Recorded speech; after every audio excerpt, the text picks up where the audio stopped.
Essex Business Radio.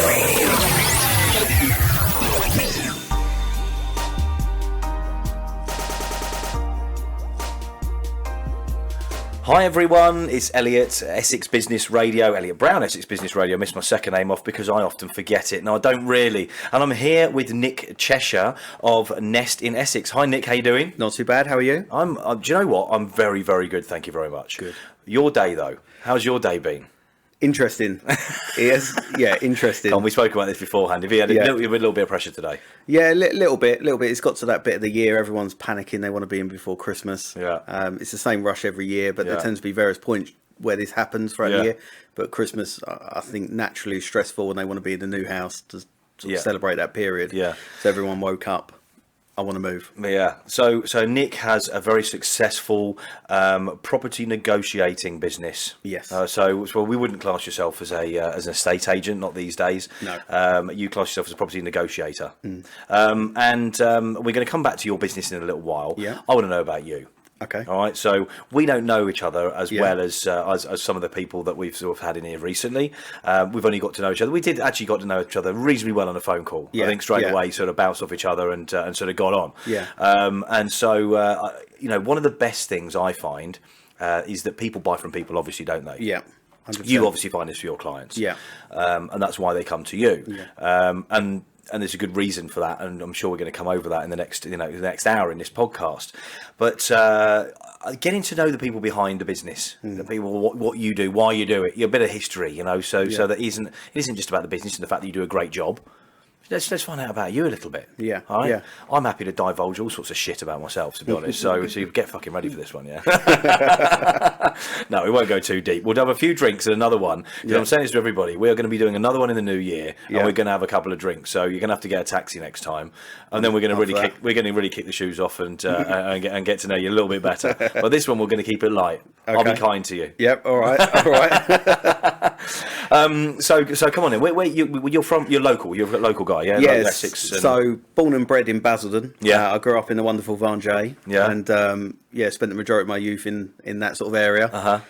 Immigrated to Wickford when I was in my late teens. Okay. And then immigrated again to Rayleigh when I sort of grew a little bit older. So all really sort of around that neck of the woods. And how was school?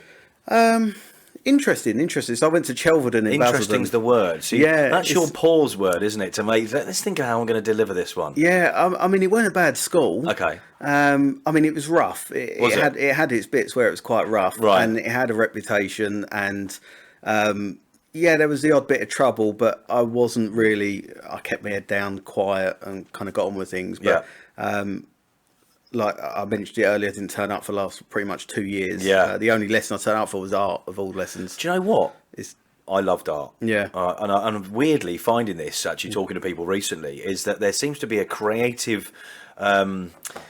entrepreneurial thing and art seems to be involved with quite a lot of people I've been speaking to recently. Really weird, because that was the one thing that I had the most interest in, really. I think because you don't need to conform to what they're telling you to do. So like when you're looking in maths and science, things like that, you're following what they're teaching you. But with art, you're kind of left alone. You can be creative. They want to be creative, don't they? And I think if you've got a lot in your head, getting that out sometimes, I think it's a good platform to do it. So that was the only lesson that interested me. But other than that, I found it a bit boring and a bit limited. Yeah. So, what, school itself? Yeah. So I entertained myself outside of school. Okay. And decided, not to turn up until the point of GCSEs. Then I turned up.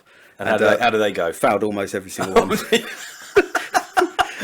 Okay. There's no surprise. There was no lessons beforehand. Yeah, I suppose so. Yeah. I mean, how the fuck do you get away with that? I mean, if you don't mind me asking, how old are you? I'm 29 now. You're 29? Yeah. Okay, so not that long ago, dude. No. Wow. No. Okay. No. Okay. And I find it amazing. The thing is, I can't take the credit away from the teachers, because some of the teachers there were brilliant. A couple of them I still talk to. Yeah. And the teachers did what they could, and even at the point they were trying to mentor me as much as they could. Yeah. But I think I was just at a point in my life where I didn't want to be mentored. I just wanted to be left alone. Yeah, sure. Do my own thing. Yeah, yeah. And if someone told me I couldn't do something, you wanted to do it. Yeah. So when I was told that, look, you can't miss any more lessons, you've got to be in, that to me was a challenge. Yeah, yeah. So I tried to miss as many lessons as I could without being caught.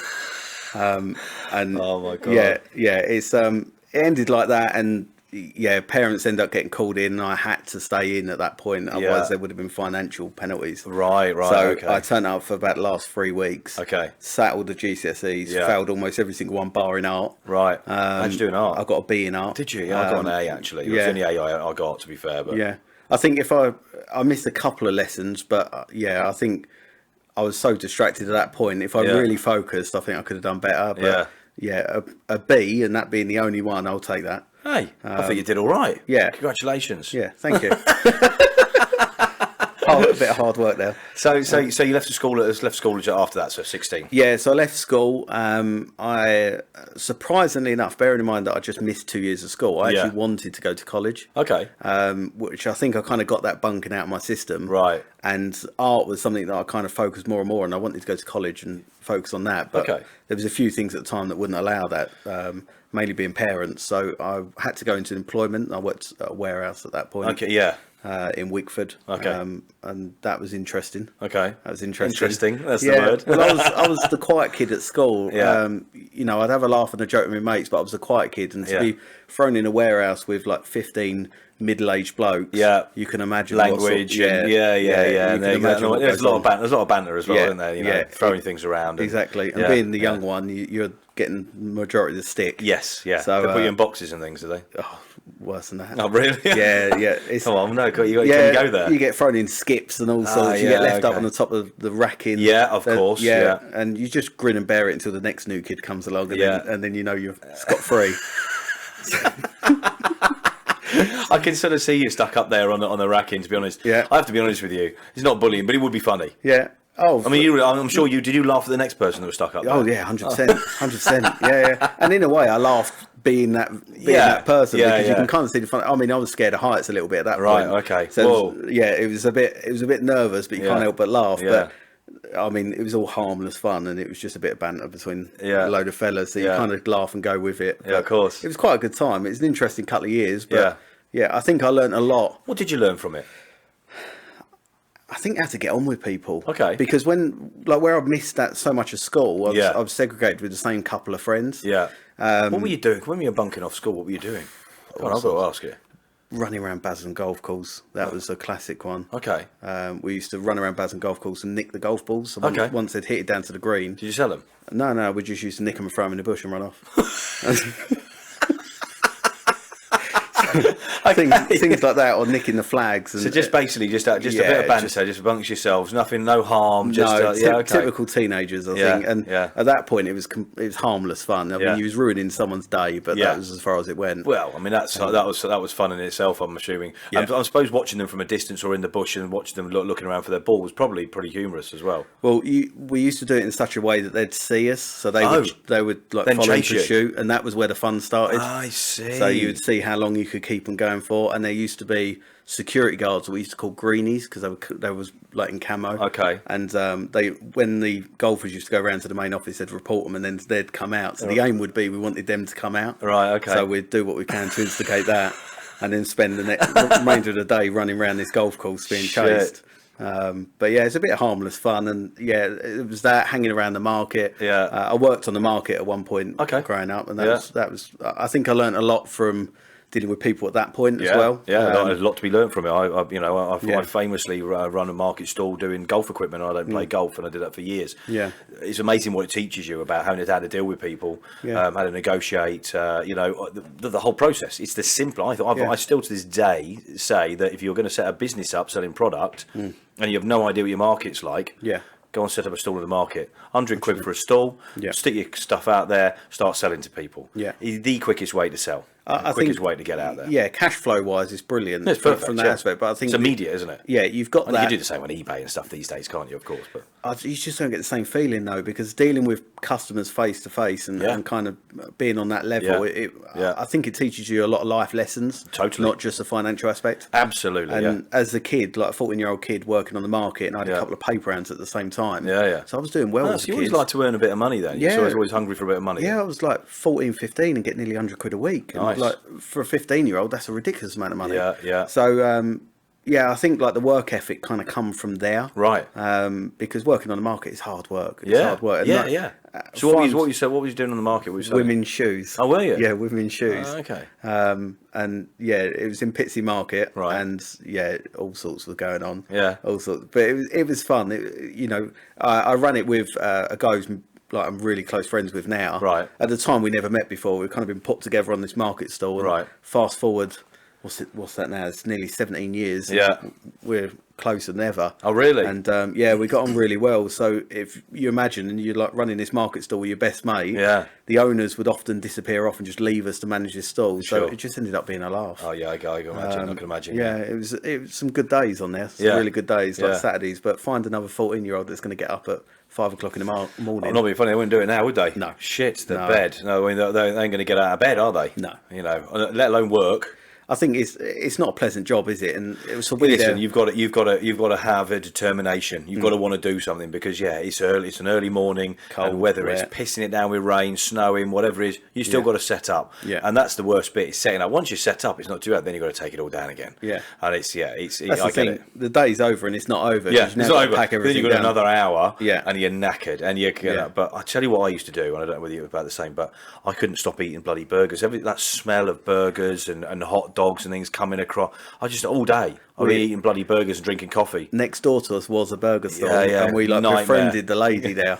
Helena, her name was, and Yeah. she used to pass us hot dogs out the back door. So we used to have this Andy. constant feed of hot dogs and tea and Andy. coffee. Like during the winter, she would constantly be giving us tea. So, little tip, everybody: if you're going to do a market stall, make sure you're right next to the burger stall or whatever. Yeah. Unless you're watching the wait line, because it's just not going to happen. Yeah. But it does keep you warm, and I Yeah, think it you keeps you warm. need to keep going. When Yeah, you're doing that. yeah. It's just an interesting point. I think Yeah. from any business, seeing because it's so simple. Yeah. Buying stuff, It is selling the it, it's- simplest process ever. Yeah. And the easiest way to work out what to do in a business, scale up what you do. I'm not being funny. Some of the biggest businesses started off doing market stalls, didn't they? Yeah. So Exactly. it's great. It's a great lesson. Yeah. It's a great So I lesson. think I learned a lot there, and then that was dealing with customers. I sort of learned a lot from that aspect, Yeah. and then going in the warehouse. I think it's just knowing how to get along with 15 blokes you Yeah. may not necessarily like at the time. Yeah. And It's a big warehouse and 15 people. massive warehouse. Yeah, I mean they run all the Cycle Kings and Hawks. Okay. So like any point there was like okay. 250,000 bikes Yeah. in this warehouse. Yeah. And there's 15 lads sort of managing all the deliveries, and Yeah. it's a hard job. Like you're lifting 30-kilo bikes Yeah. continuously Yeah. for 10 hours a day. Okay, It's hard work. Hence there's such a big warehouse thing because Yeah. they're quite. It's not bulk. Well, it is bulky, isn't it? So, Yeah. yeah. It's like bulky. bigger than televisions for Christ's sake, aren't they? Yeah. Boxes wise and stuff. Yeah. Yeah, and I was fortunate. There was one guy there who kind of took me under his wing and taught me everything in there. Yeah. And you kind of get coupled in pairs. Right. And I worked with this fella, and he'd had a bit of a tough life. Like his parents had passed. He's been in care. Okay. And he's been in prison. He's kind of gone Right, through the okay. full arc. And I think I learnt a lot from life just listening to him. Yeah. And he's an intelligent bloke. He's a really intelligent bloke, but he's one of these blokes that he doesn't want to end up anyway. He doesn't want to end up rich. He doesn't want to end up. He's happy. He's with his life happy as going it through is. through the emotions. Yeah. But when you listen to what he's been through, Yeah. it teaches you a hell of a lot. And Right. I think just about life in general, and I think gratitude of every day of Yeah. what you're doing and enjoying what you're doing. He's at a point where many people won't be happy with that job. They'll feel limited, as I did. Yes. But he's perfectly happy and content in that role. Yeah. And I think there's a lesson that can be taken from that. Yeah. But yeah, it was interesting career going from the market trader and Yeah. the paper rounds through to in the warehouse as a box boy. Yeah. Unloading 40-foot containers to Yeah. then unexpectedly go into a estate agency. Yeah. How was the paper round? Do you have a big one? So to I had speak. 3 at one point. Did you? I had 3. So I used to do the evening echo of an evening. Right. I used to do like the big ones, like the News of the World or the Sun and that in the mornings. Yeah. And then I used to have, I don't know whether it's still around, but Yellow Advertiser. Right. Okay. I I used to do that each week. All right. So yeah, at one point it was 3 paper rounds. Shit. And, yeah. Oh mate, no. I had one, and I have to be honest with you. I started dumping the papers after the first couple of weeks. Yeah. 222 on a Wednesday morning. Yeah. I dumped Too much. the big one. That was about 200 papers. Well, honestly, But I think everyone does in the end, because I did it. I used to chuck them around the back of our shed. it was just demoralising. I mean, it was like you go out and it was honestly the weather and just not pleasant, and the money was shit as well, wasn't it? To be fair, like 20 quid. But I still did it. I mean, I'm not being funny. I dumped them from probably the second or third week in. They carried on employing me for like 5 or 6 months. Yeah, they must have been mad. Yeah, until the rugby club is in Barton under Needwood, by the way. Hi Barton, in the Midlands. They basically, they'd obviously spoken to them in this fucking pile. God knows how many newspapers there were. Literally, I'd just go round there and just dump the lot, and then that'll be it. I'll go back to bed for like half hour or whatever. An hour. Wednesday. I think I kept it out for about a year. Did you? And then I was tucking it behind my shed. And for some odd reason, I thought no one's going to ever find that. No. What is that about kids? I mean, you chuck something over a fence and you think nobody's going to see it. Yeah. It's a bit of naivety. It's a wonderful world. But, well, I think as a kid, there was something, I can't remember what it was now, but it was like a couple of years ago, and a friend's kid had chucked something over, thinking that's their world inside that fence at the back garden. Yeah. If it goes over there, nobody's ever going to see it, are they? It's funny, Steve by their shed. Yeah, that's well funny. Yeah, and then eventually I got caught. But like you say, that it carried on for like I'd say a couple of months before they found out, and then my mum found them. Yeah, and my mum dobbed me in. Oh, what? Yeah, she dobbed me in because she thought there was a lesson. Oh God, she thought a lesson to be learned from it. Yeah, didn't work, did it? I had to face up to the consequences. So I had to. The lady come round on a Thursday, and I had to tell the lady what I'd been doing. And stopped that immediately. But I kept on with the other two until I was about 15, 16, and then just lost interest. That was it. Yeah, and then you sort of left school, which we're going to come back to in a second. Yeah. So let's take a little break. Yeah. And I'm enjoying this conversation. It's funny. We'll come back in a minute. No problem. Hi again, Elliot here, Essex Business Radio with Nick Cheshire of Nest in Essex. Hiya. Again. We're still here. Yeah. We haven't gone anywhere, to be fair. So we sort of had a little chat about the early part of your life, which I found fascinating, to be fair. And then obviously the warehouse, going through that. So what happened after that? So this is where your entrance into the world of property, I believe. Yeah, it was by sheer accident. I didn't intend to. You just fell into a literally. Pretty much, yeah. Okay. I was kind of looking out at what's out there, and I think the thing is, in my mind, I've always felt a bit limited with certain positions. Okay. And I think as much why? Well, because I like the aim to progress. Okay. And I like in that warehouse job, as much as the guys there were brilliant. Yeah. You're never going to end up anywhere. You're going to be a warehouseman, and most of them were there until they're 50 or retired. Yeah. I didn't want to be there at 50. Yeah. So I wanted to find something where I could climb that ladder. Okay. And not many companies were willing to give somebody that young, or I think they brand us as millennials now. Yeah. That kind of opportunity to get the foot in the ladder. This is an interesting one, millennials, because I would say that is correct. We had a conversation about this the other day. She doesn't agree with me.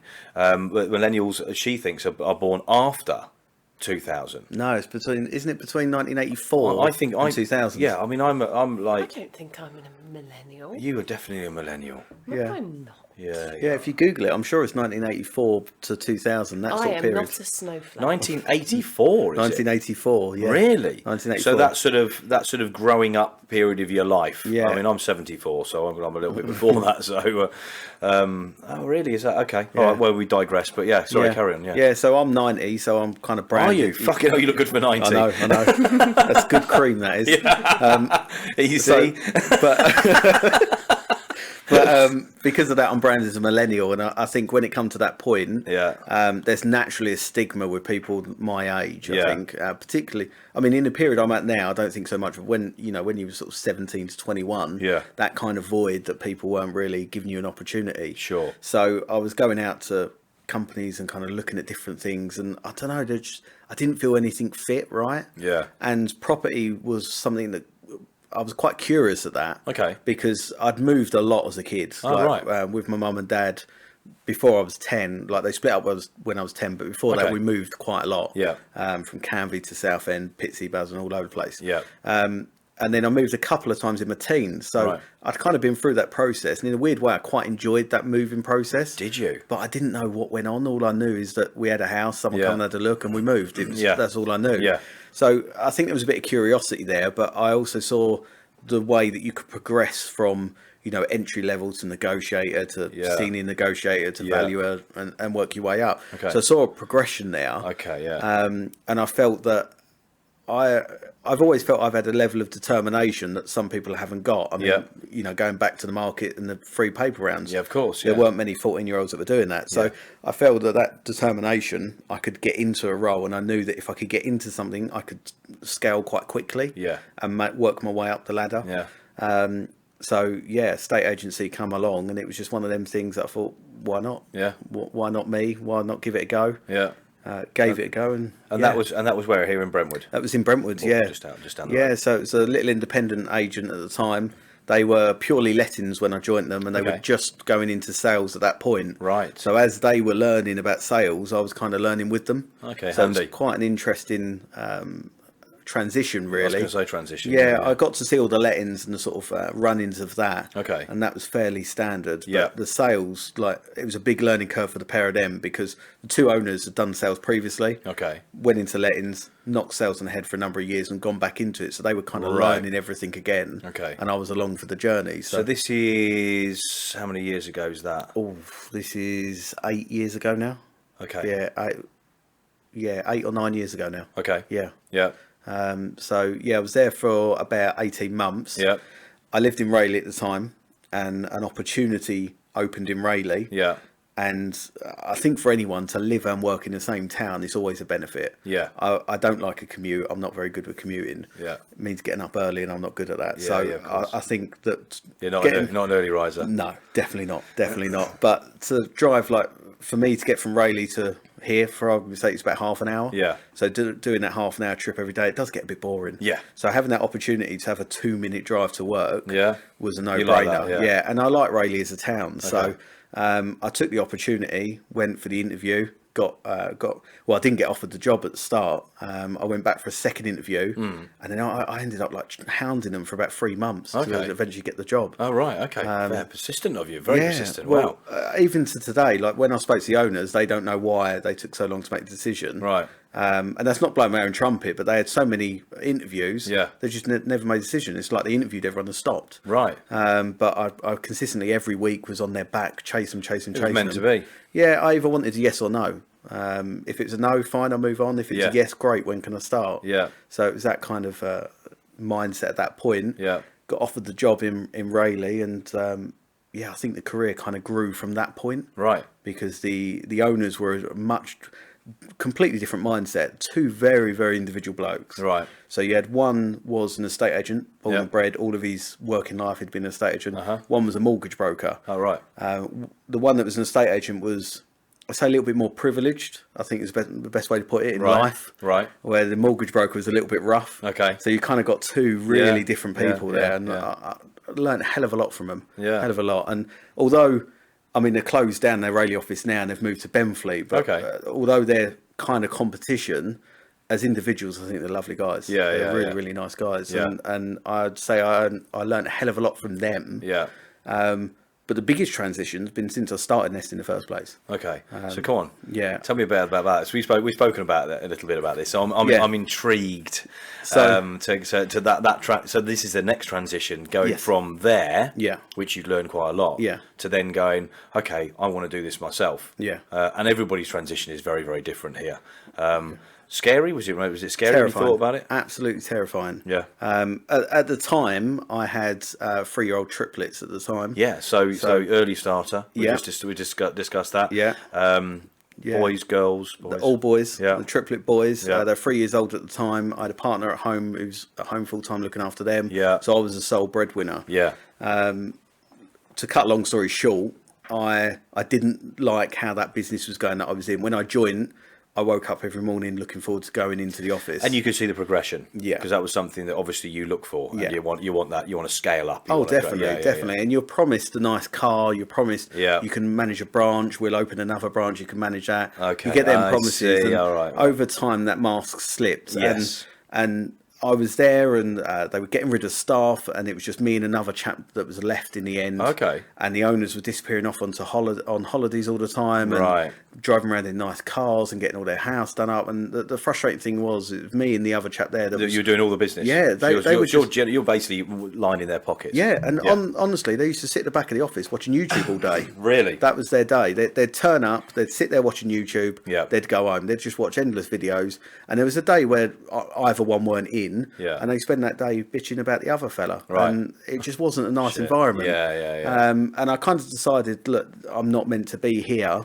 And it was there was a mortgage broker in the time that was working in the office, and it was him that kind of planted the seed, because Right. he said to me, like, you're working all these out. I was the first one in and the last one out every day. I was getting out at 8 o'clock in the morning, leaving 8 o'clock at night. Quite a conscientious guy, aren't you? Yeah. Yeah, and I was there 6 days a week, and then you start working every other Sunday, and then it becomes every Sunday, and then before you know it, you're 7 days a week. Yeah. And the broker said to me at the time, look, you're doing this line in their pockets. They're off to Florida, and they're off to Centre Parks, and they're getting the new Range Rover. Yeah. It should be you getting this. Yeah. And that kind of planted the seed, and I Yeah. decided at that point, I'm restricted now. Yeah. I can start looking for a job elsewhere, Yeah. or I can set up on my own. Yeah. So I went and had a few interviews at a few other agents. Did you? Okay, yeah. Yeah. How did they and go? Interesting. I think there's a reason estate agents have got a bad name. Yeah. And I think I saw that in the interviews, because they're just as good at selling a job as what they are housing. Yeah. And I think that corniness comes across, and just this, it's almost like every estate agent seems to be a little Wolf of Wall Street, I think is the best way to describe it.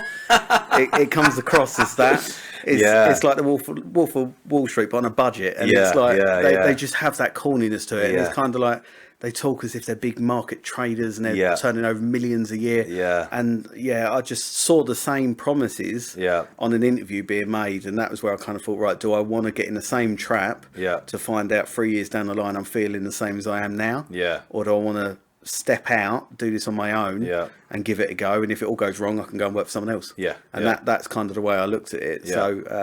So I got someone. So what did you do?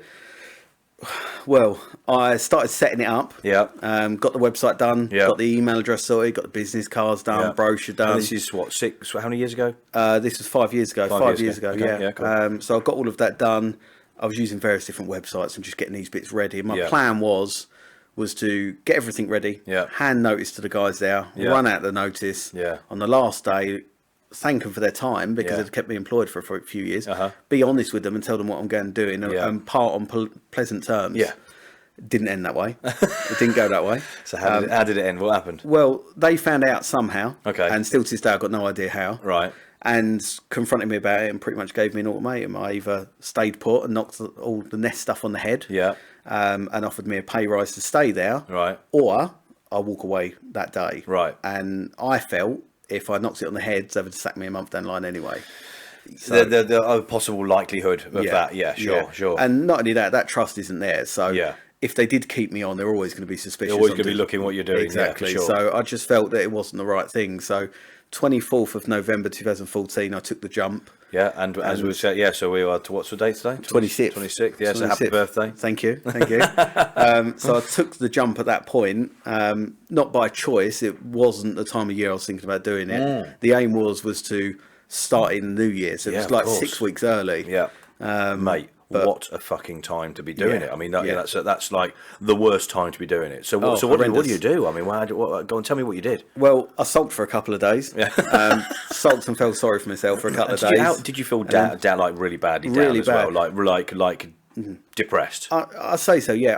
I feel anxious. I've always tried to be a nice human being. Yeah. And I felt that what I'd done was against that. Yeah. And although I tried to do it in the right way. You sort of felt bad about you for what you'd done in a way. Yeah, I felt guilty. I look back on it now and I don't think I should have felt guilty, but at the time I felt guilty because I felt like I let these two guys down. Yeah, interesting. I'd been under their roof. Yeah. I'd started this on the side and I really felt bad about it. But then I kind of shook myself out of it and thought, it's not going to solve itself. You need to get out there. So I got all my stuff together, ironed the suit, got out there, and every day door knocked every door that had a for sale sign outside. End of November, beginning of December. Yeah, horrendous weather, horrendous. It was rain, wind, everything you imagine it. I kind of encountered it, but I would honestly, town from town, I'd turn up at the town. So like Rayleigh would be one day, following day would be Hockley. I'd go on Rightmove, whatever is at the top of the list. That's the first door I'm going to, and I'd work my way through that list. Did you knock on normal houses as well, or did you just knock on everything that was for sale already? Yeah, everything was for sale, because I felt that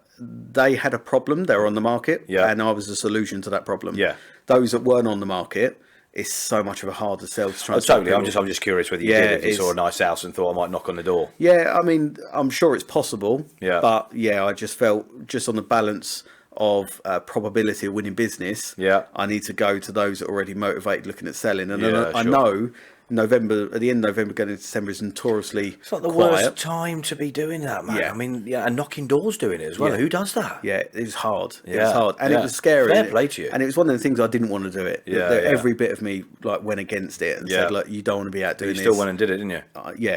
Because I felt that I had the motivation at home that I had to do it. I didn't have a choice. That's a good. So, I mean, let's face it, three little ones. That's some motivation in itself. It's an unrivaled motivation, I feel. Once you've got kids at home, if you've got that paternal instinct there, you just feel you've got to provide. And I think knowing that no money's coming into the house and you're responsible for that, it really hits home. So you've really got to get out and knock them doors. And every day I'd go and I'd get out probably 8 o'clock in the morning. I'd come back 8, 9 o'clock at night. To the point where I felt that if someone knocked on my door, I would not be happy.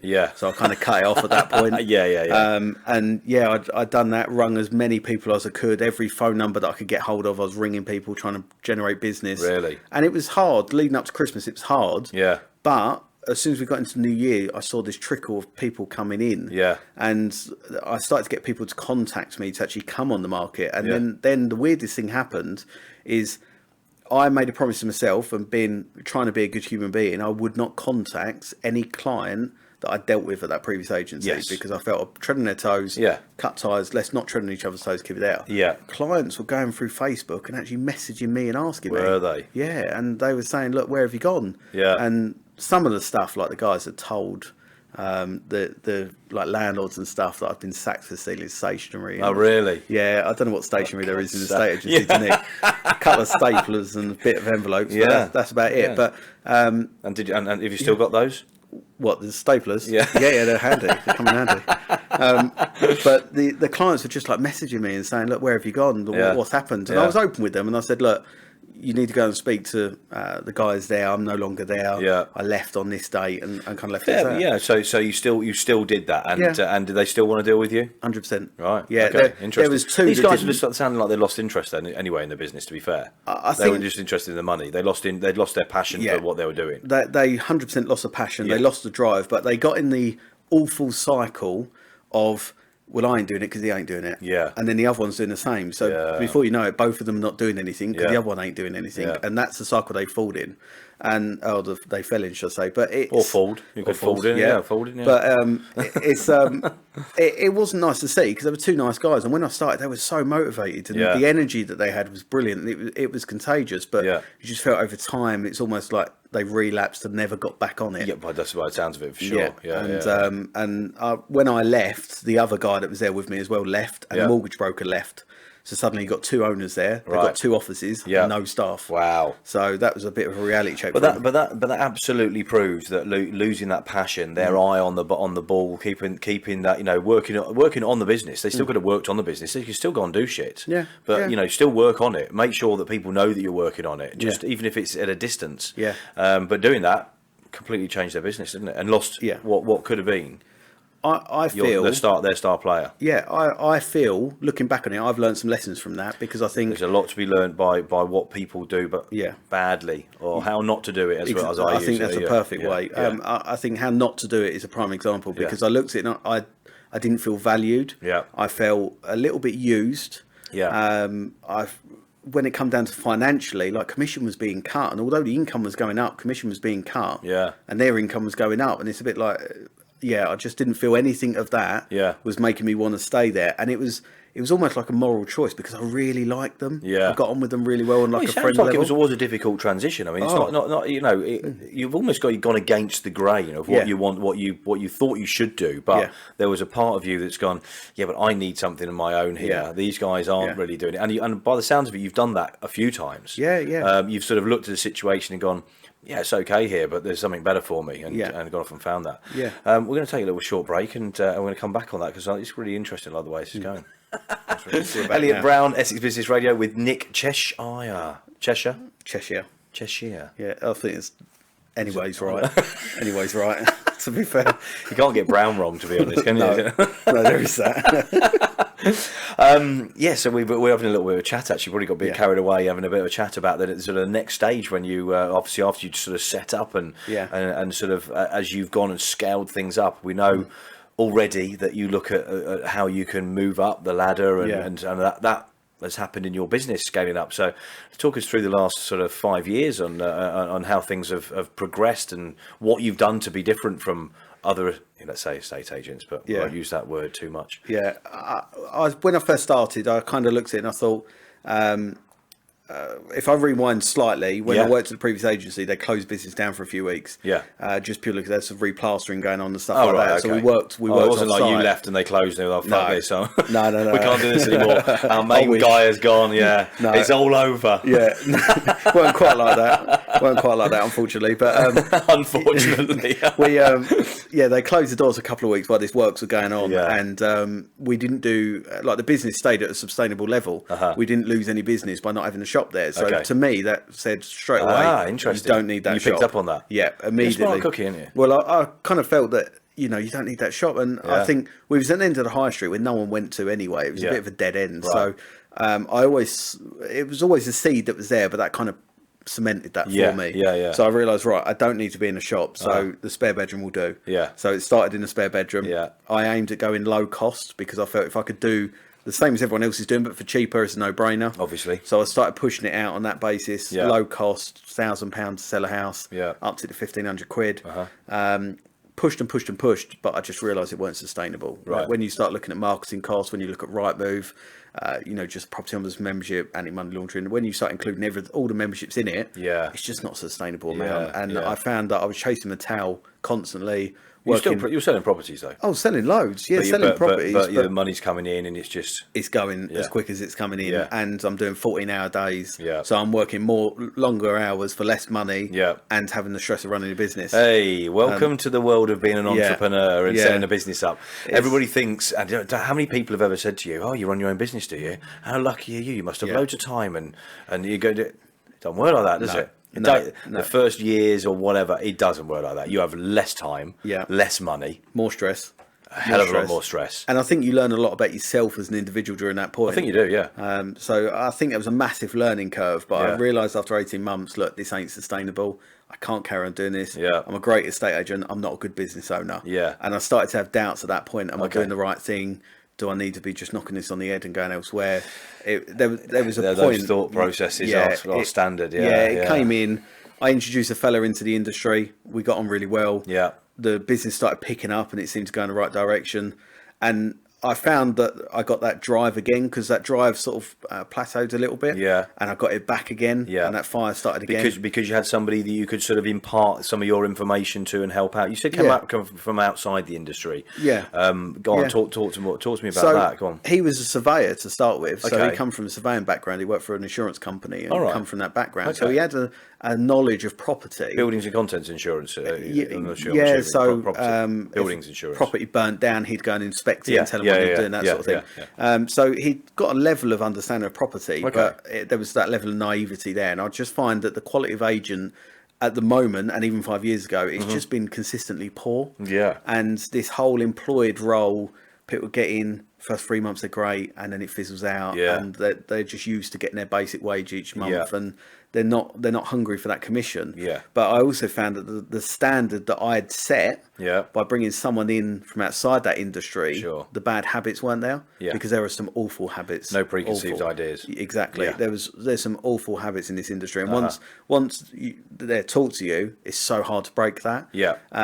And I'd get someone in, they'd be great for 3 months, and then that corporate background would sleep through. Yeah, The same bad lines. habits would come out. Yeah. Yeah. And then before you know it, they're just sounding like cliche estate agent, and that's not where I wanted to be. So I made the decision. Well, you've gone out of your way not to be like that. Yeah, exactly. And I made the decision at that point. I'm not going to hire anyone that was in estate agency previously.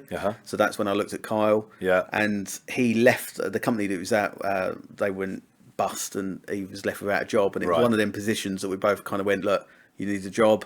I need someone. Yeah. It kind of works. So we'll get involved. Yeah. Got him involved, and I think I learned a hell of a lot about being an employer at that point. Sure. And I learned a hell of a lot about the business and about how to coach people. Yeah. The right and wrong way to do it. Yeah. I think I learned a hell of a lot at that point. Yeah. But did you sort of realise how much you knew when you start doing things like that? Does it sort of bring it home to you that you're imparting this information to somebody that has a level of knowledge or whatever, but you actually have a lot more than you possibly realise when you start talking about it? I mean, I think a bit of 50-50. Do you understand what I'm saying? Yeah, I think a bit of 50-50. I think I understood how much I knew to situations and how to deal with situations. Yeah. But I also learned how much I didn't know. Okay. And so there was an element there where I kind of realised Interesting. I need to learn some stuff here. Sure. And that, I think that was a bit of a turning point in the business, because he was with me for 3 years in the end. Yeah. And he only left at the start of this year. Right. And when we sort of started off with, it was that low cost, keep everything low overheads, get them in,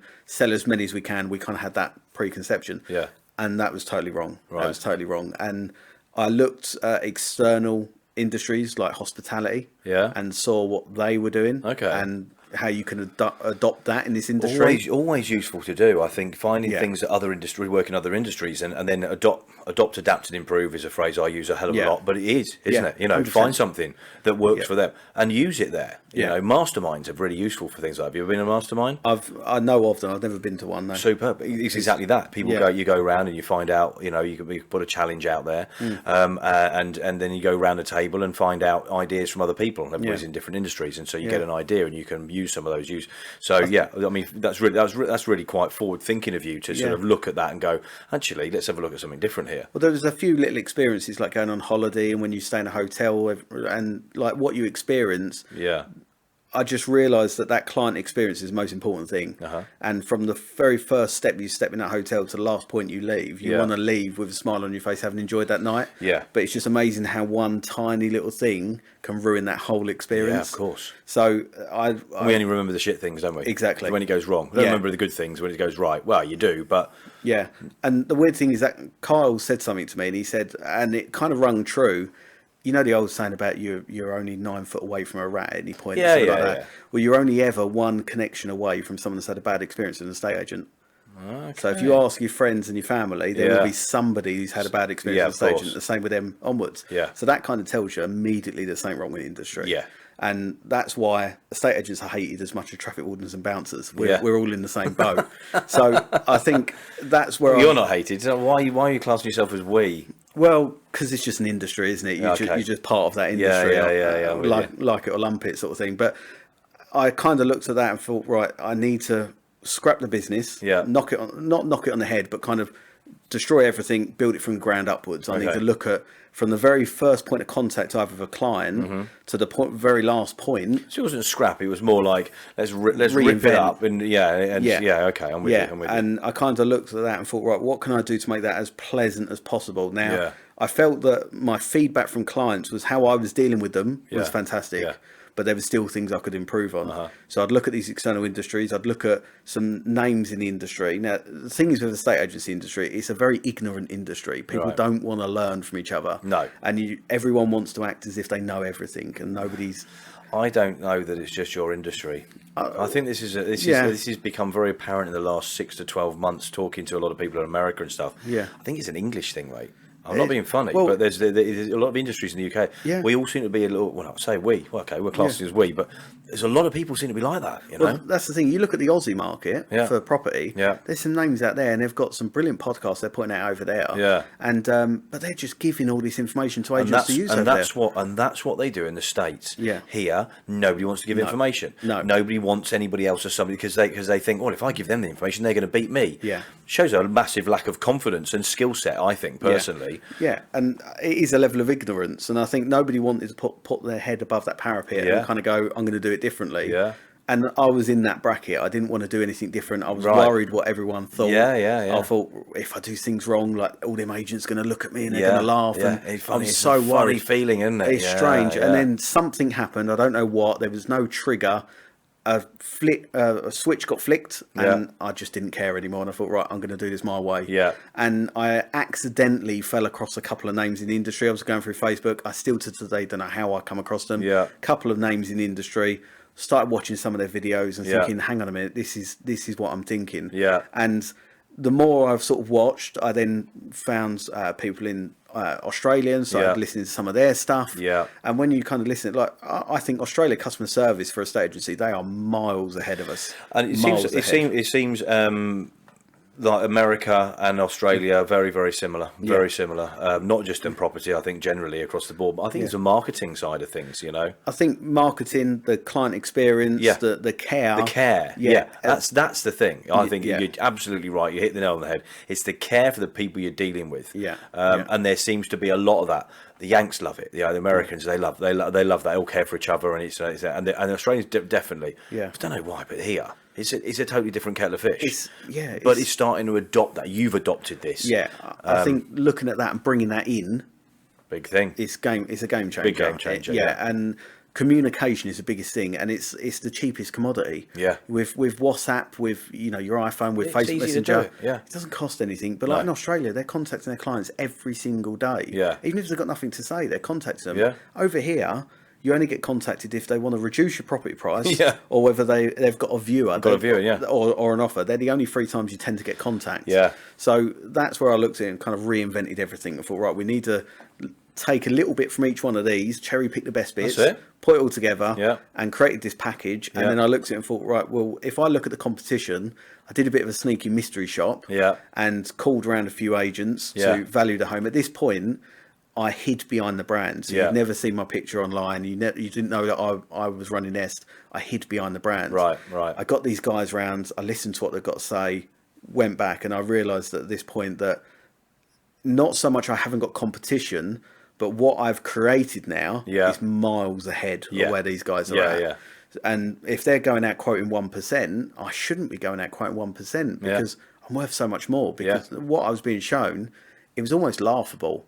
And I think the way one particular agent hounded me, and when I say like, the way I left it is I said, look, I'm going to have a little think. I'll come back to you with a decision. Yeah. 2 hours later, phone call. 4 hours later, phone call. Following Really? morning, phone call. Really? Every few hours, the phone was ringing, and Whoa. it got ridiculous. Oh my God. I'd end up using particularly bad language. Yeah, well, the thing is, I feel that some people go with that agent because they're almost bullied into it. Really? Because they're ringing again and Is that again. how this is how these guys work? Yeah, Shit. yeah.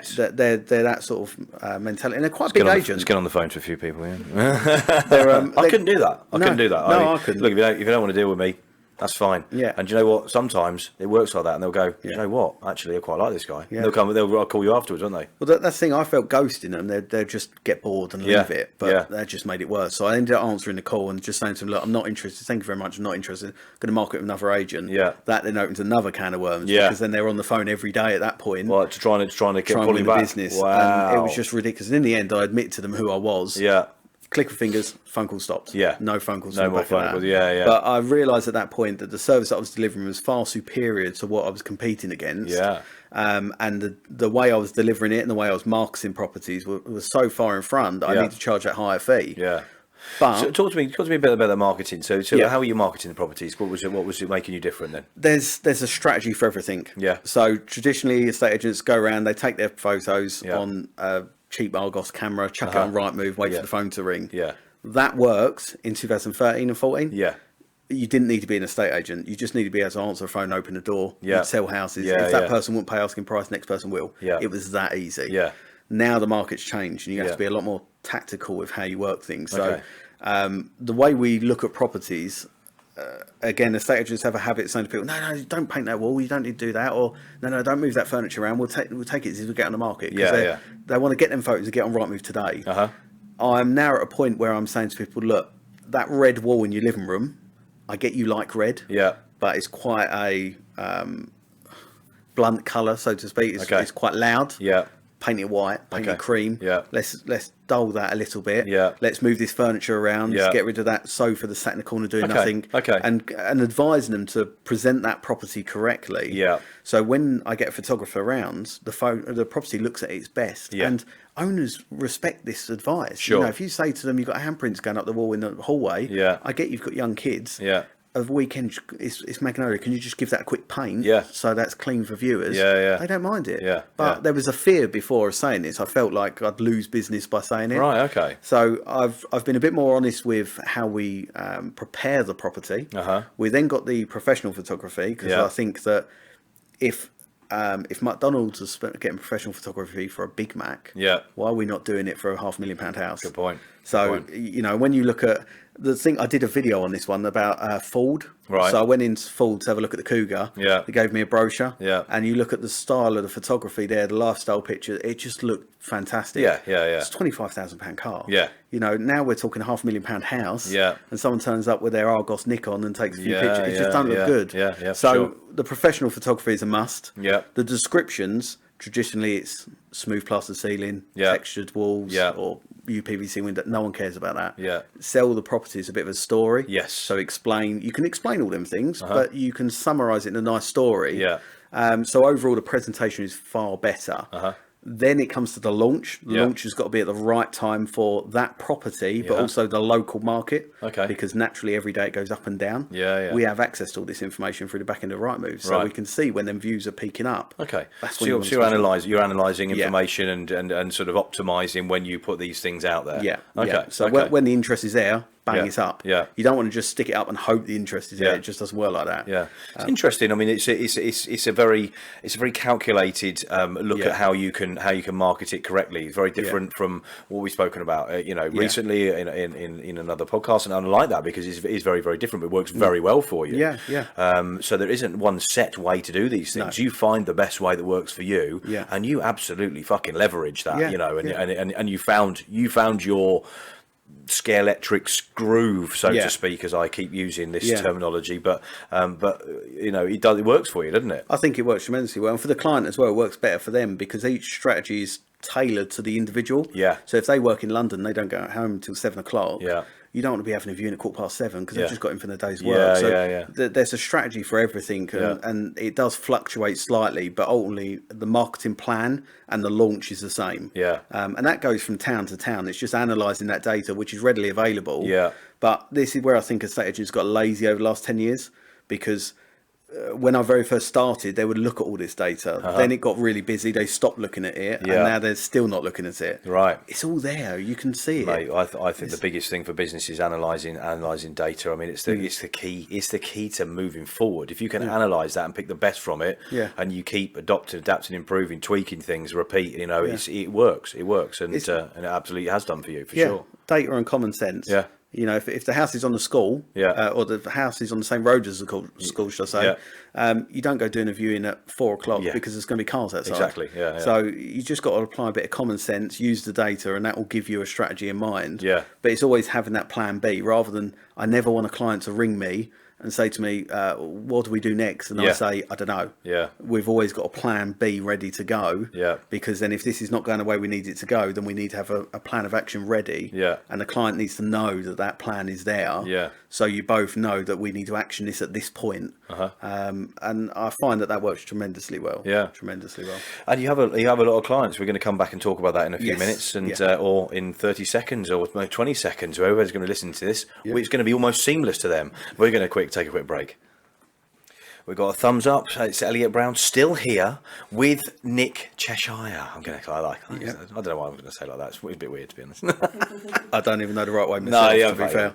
And we're having a good chat. I really get to understand your journey, and I think a lot of people listening are going to, if they've set a business up, it's going to resonate with them. If they've never set a business up, they're going to think about these things, and I think it's good to do. So you know, from experience, and then getting to where you are now, and school, and doing the business, and I think we talked about this in a break a little while ago. But you've got how many people in your business now? So 6 including me. So 6 including you. Yeah. And how are they to manage? I think it's easy because the systems are in place now, which I didn't have before. Okay. So now everything is systemized. We know how we work. We all know our roles. Yeah. And you don't infringe on each other's role. Sure. Everything is quite strict. But also a couple of agents I got on board are commission only. Okay. So they've got that hunger and that desire to earn money. Yeah. And as a result, I've got more. I say I've got more time, but I make the time to sit and teach them because I don't mind teaching someone stuff that I've learned if they're willing to learn. Yeah, of course. But when you're trying to teach someone that is not really interested, you're just wasting both your time. Yeah. So I think the setup that we've got with that sort of self-employed commission-only agent, you're just not wasting any time between you, and you're getting where you need to be quicker. Interesting that you said about systems and processes. Absolute key to growing a business. There is no other way. I mean, people think it just grows organically and go, it doesn't. No. You have to put those processes, and as boring as it sounds, you have to do it, don't you? But how much easier does it make? I mean, by the sounds of it, you said it so easily that actually the managing of the people in your business is really good because you do have those systems and everybody knows where they are, job defined roles, etc. You know, it's it all goes hand in hand to being able to go, okay, that's where we are. If we're going to move to the next level, we've got to tweak this bit and change that bit, but it's you know what needs changing. If you have no systems and processes, what have you got as a guideline? You're winging it. Is the best way to describe it. And some people are really lucky like that. I don't get me wrong. Some people have got there by winging it completely. But there's a point where you're going to plateau on winging it, isn't there? And then there's a point where you get too deep where winging it's just not going to cut it. I think that having everything written down, everyone knows exactly where they stand. It's in black and white. You know what's going on. You know what numbers you are as well. And I think that's something I learned as well. I didn't pay any attention to the numbers. No. Like, what, in the early days? Yeah, I mean, for the first 3 years, I was just getting on with it. And we got this many properties on the market. Great. What about next month? And I wasn't focusing on what did we do last month. Were you reactive? I'd say so, yeah. Definitely reactive. It was just, I was dealing with things as they were coming in and not paying any attention to the back end. And what I've done over the last sort of 18 months is pay a lot more attention to the numbers, the stats. What's the performance like? Are we at capacity? Because I was at a point where I wasn't turning away business. It was like, property, I've got too much on, but I'll take it on. And you just take more and more and more. Before you know it, you've got 15, 20, 30 properties on.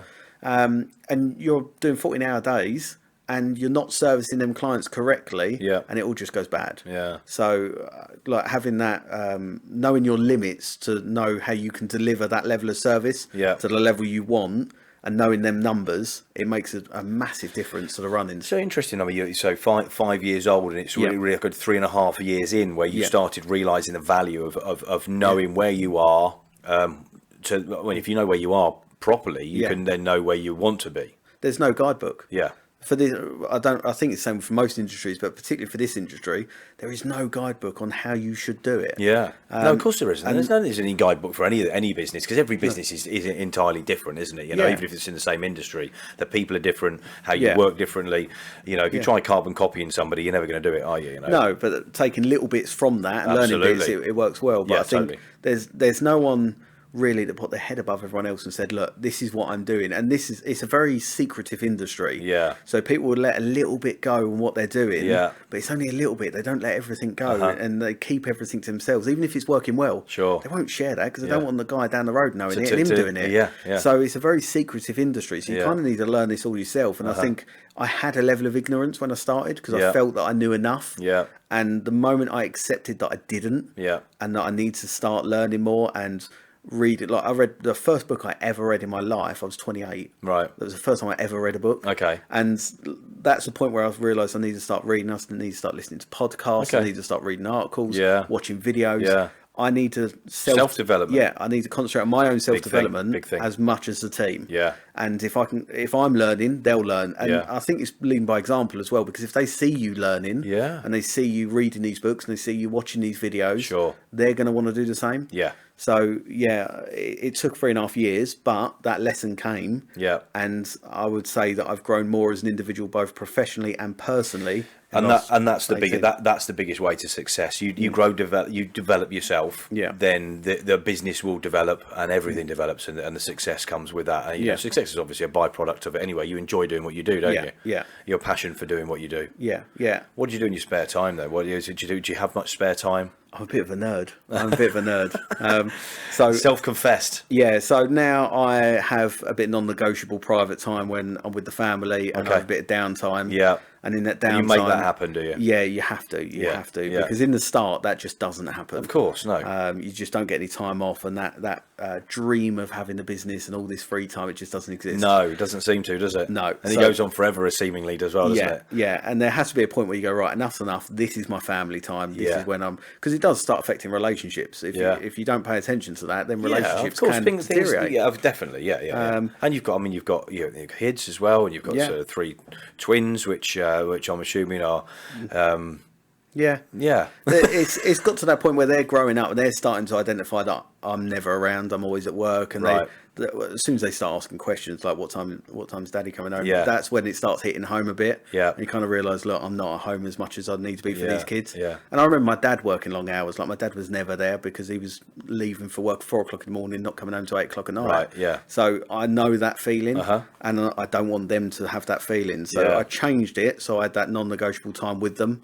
So I'm interested though. So you've got a 10-month-old as well, was that right? And and did it change then when you sort of thought this is now going to take it to the next level, and the 3 are starting to notice? Was it around then? I mean, I'm just curious. I think it's cliche, right? But the triplets are boys, and she's a girl, right? And I truly believe that a girl changes a bloke, right? The moment you have a daughter, I think the chemistry changes. Okay. So my view on, I wouldn't say life, but my view on the relationship with the kids, changed completely. Right. I felt a lot more connected to them than what I did before. Okay. And I wanted to make that time to be at home with them. Okay, very honest. I always felt that I need to work long hours because I've got to provide for them. So the harder I work, or the longer I work, the more money I earn, the better life they get. Yeah. 7-year-old kids don't care about that. Yeah. They care about you sitting there at dinner every night. They care about you sitting there watching telly with them. Yeah. They don't care about whether the bills are paid and whether you can, have enough to upgrade your car. They're not bothered. Yeah, of course. So I think it kind of taught me a lesson at that point. So I allow that downtime, and during that downtime, I'm lucky that I'm a nerd and the boys are nerds as well. Yeah. So movies and games, it fits perfect. So what games then? All different ones. Like I'm a PlayStation. Are you PS4? Yeah, PS4. We've got a couple of PS4s. Yeah. I was in the video games industry for 10 years. Yeah. Just import export video games, all like globally. Yeah, wholesale. Nice. Yeah. Controllers, bloody everything. I think at the moment you got like the Call of Duties, Red Dead Redemption. Yeah. A lot of the big names there, I think they've come on so much. They've changed in the last couple of years. I mean, I've been out of the industry although people tell me I'm never out of the industry. You just haven't been operating in it for a while, or selling product. But and I've still got a lot of friends. I think it's 10 years. But in those 10 years, I'm not a gamer. Yeah. I mean, I got into it a bit like golf, market store. I don't play golf. But it's a commodity product, isn't it? Yeah. And who doesn't have them in their house? So especially the generation we're in now. Yeah, definitely. And a lot of people have Xboxes and PS4s, don't they? And a Switch or whatever. Yeah. But the games in the last 10 years have changed them dramatically. Massively. So what's your favourite then? What do you want? At the moment, it's definitely the Call of Duty. Is it? Yeah, I think it's a good game. I mean, I've seen the boys play it here, so yeah. Yeah, it's interesting and watching the videos and how much thought process goes into like the movement of the characters and the storyline and even the way it sounds and everything. It's impressive. The fluidity of the movement has got far more film-like. I think we're a couple of years away from it virtually playing a film. Yeah. But it's bloody close now. Well, I saw a video on Facebook. A couple of Navy SEALs went to watch like a demo of it and ripped it apart. Yeah. Because they said like the characters don't move right, the gun doesn't flash enough. And there's all different things. So they tore it apart and redone it, and you can see how good it is now. And I think I'm part of that generation where we've gone from the first 3D games to where we are now. Yeah. And seen that whole transformation. I've been a gamer for it all, so I kind of love that. And I think I'm a massive Marvel nut, so me too. A lot of the Marvel stuff I'm well into, and the kids are grown up watching Spider-Man. Yeah, mate. Tom Holland's the best one. But the game's good. The game's good. The game's very good. They've definitely got another one. But they've got the Avengers coming out next year. So they've got the Avengers game, and I think they're lining up with Superman based on the success of Spider-Man. Okay, so I don't play video games, right? Yeah. But if the Avengers, I'll probably be playing that one. Yeah. It looks good. It looks good. I think it's May. I've got to be Iron Man though. Yeah. Well, you get to play them all. Oh really? So I think it's May 2020 it comes out. Who would you be? Who would you be? If you're going to be a Marvel character, who would you be? I've got to be Captain Iron Man. America. Really? Yeah. I like Spider-Man's probably my favourite, but I think if I had to be a character, it would be Captain America. Would it? Yeah. Yeah. I think that's the one. Yeah. I never thought about that before. We're going to come out with all sorts of stuff on this show. Yeah. I need to get myself a suit. Well, talking about games, right? This is Yeah. going to bring us to a point. Cards Against Humanity. Yes. Right. So this is becoming tradition now. Yeah. You've played this before, so I don't need to explain this. I think I will quickly explain it because some people may not have seen this one, although I'd explain it every time. Hopefully, we won't have to explain this at all at some stage. On this is the red box. I don't know, but there's different boxes, isn't there? You can get different boxes. Different themes. I Have think. you got this? Did you play this? I've played it. I don't own it, but I've played it. Okay, so in this one, there are 1 and 2 spaces basically, and then obviously you pick the black card. Yeah. And we'll use an example here. So I'm going to pick that one there, and I'm going to put that one there, so you can pick a card and hand that over to Nevenka. She can do one as well. So I'm going to just use this as an example. It's the first one's here. So it says, "Hey baby, come back to my place, and I'll show you blank." And the blank is then filled in with this one. It says, "Mad hacky sack skills." So that's pretty clean. Could be worse. Yeah. That is, Could be a lot worse than that is pretty clean. So we're going to put those there. We'll keep those out of the way. Do you want to maybe take a card from there? Let's see what you come up with. So far, the camera can't see that one, but that's the one with. This is a bit better. Do you know? I'm going to leave that on something. You can choose to see if you want to choose. I'm going to leave that one with you. That would have gone perfect. So listen, there's the white cards. 1 second, let me just pull this back here, so to speak. So I'm going to give you those. That's it. Right, just off top, yeah. Yeah, well, top bottom. You've got the bottom one is the one that we've just basically picked out. Anywhere. So that's not a good one to go with it. I'm going to pick that bottom one. Oh yeah, because it's just, honestly, it'll make you laugh. It'll make you laugh, right? Okay, mate. I'm happy with that. The black card is And what did you bring for show and tell? Yeah. And the white card is a big black dick. I've been waiting for that card to pop up. That is perfect. I mean, that's an interesting show and tell, isn't it? I mean, there could be people being thrown out of school for this. Yeah, that's an impressive one. Explain that one to the parents. Absolutely. Hand those over. If you hand those over to Nevenka, let's see what Nevenka's got. She's already got the black card. I'm going to basically choose. Yeah, just stick those down there. I'm going to just give those a little bit of a shuffle. Let's have a look here. If anybody that's just listening to this and can't see the video, then at the moment we're just choosing the cards from Cards Against Humanity, black card and a white card. So I'm going to pick that one there, and I'm just going to pick this one here. Okay. So what have you got? So I learned the hard way that you can't cheer up a grieving friend with Hillary Clinton. Ah, I like it. Okay, not quite as good as yours. Not as funny as yours. Okay, I don't be honest, that's a bit of a rubbish one. We're going to go for this one. Okay, let's go. So the 5 stages of grief: denial, anger, bargaining. Then there's a space, and it says acceptance. So it's the 5 stages of grief, denial, anger, bargaining, buying the right pants to be cool, and acceptance. That's much better than Hillary Clinton. But I do think, and I keep saying this every time I do this, I do think this would be way better. We could almost do a whole podcast with a few drinks and just play this. Yeah. So we're hoping at some stage that Cards Against Humanity are going to send us some packs. So we'll see how that goes over the next 6 months. We're currently not affiliated anyway or paid for this advertisement. That's a future sponsor. I'm happy to be sponsored by them, to be honest with you. Well funny. But I think we need a more risque pack. I may even go through these actually and start maybe picking. Pick the sort of the sober ones, the ones that are a little bit less interesting.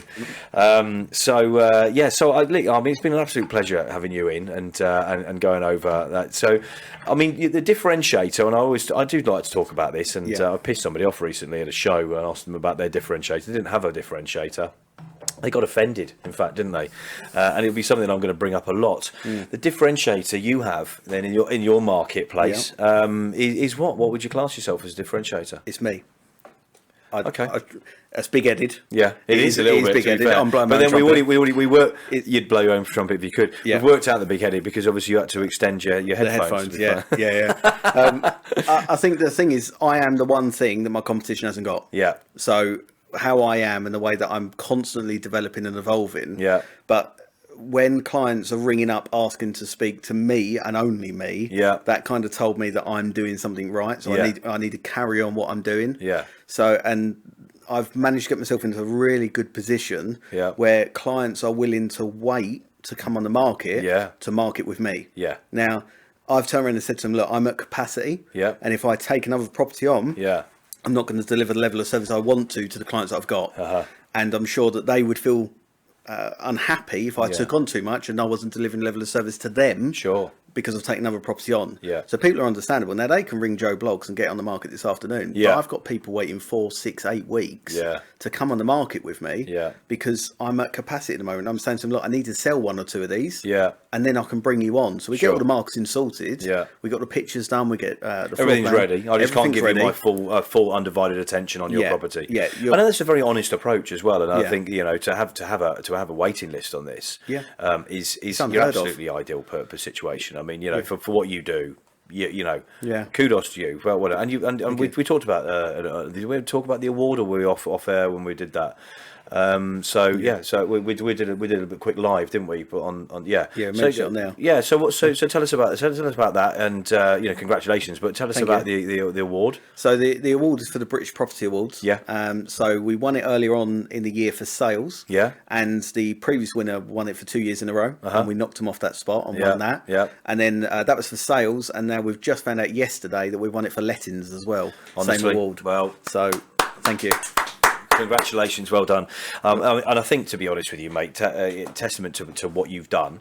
If a lot of people have said, and I did this at a show, and I asked this guy what it is that made it do it, what was his differentiator? Yeah. But he basically said the same, but he didn't have nothing to back it up. Yeah. Okay. And when I actually asked him again, okay, great. So that's what it is. But what is it that you do that is different?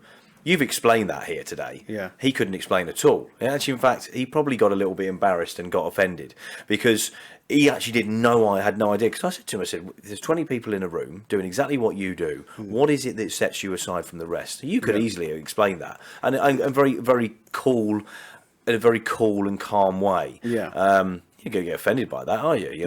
Because you know what it is that you do. Yeah. And it works. You've got a bloody client waiting list, for Christ's sake. If you don't believe in yourself, you can't expect anyone else to believe in you. And I think that's the first thing. And it is blowing my own trumpet. Yeah. But if I don't believe it, how can I expect anyone else to believe that? So when I go into these meetings and I'm showing this presentation, that would all fall flat on its face if that client didn't have confidence in me as an individual. Absolutely, yeah. So the preparation is just one part of it. Yeah. They have faith in me as an individual, and as a result of that, and I think I distance myself so much from the competition that client doesn't want to go to the other guys. Sure. They're happy to wait for 8 weeks. Yeah. So, and it's a fortunate position.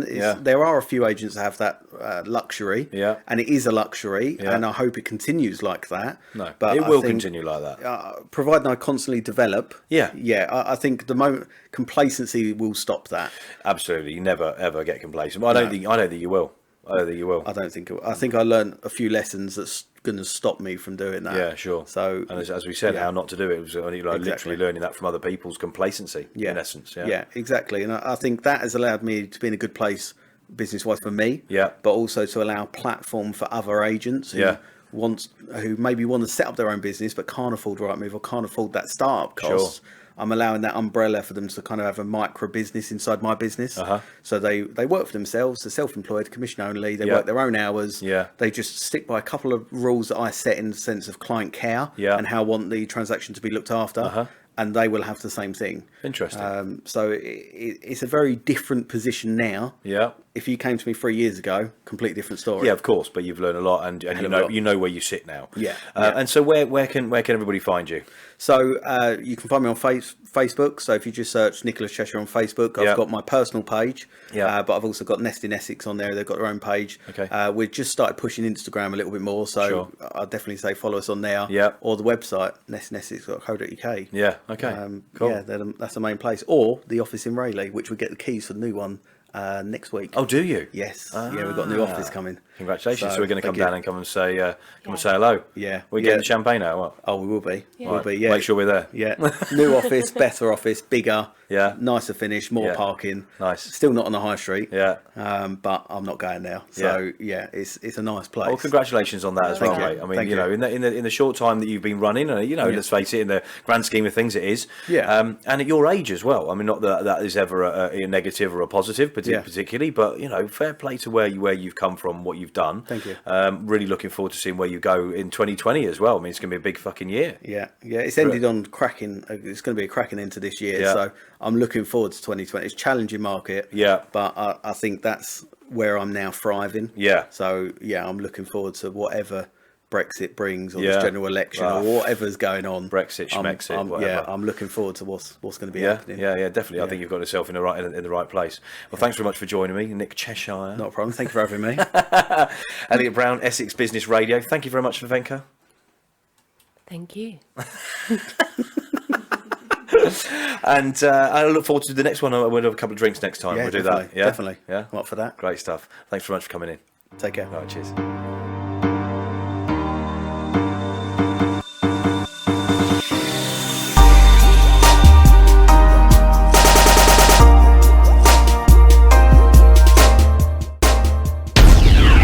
You've been listening to Essex Business Radio with your host, Elliot.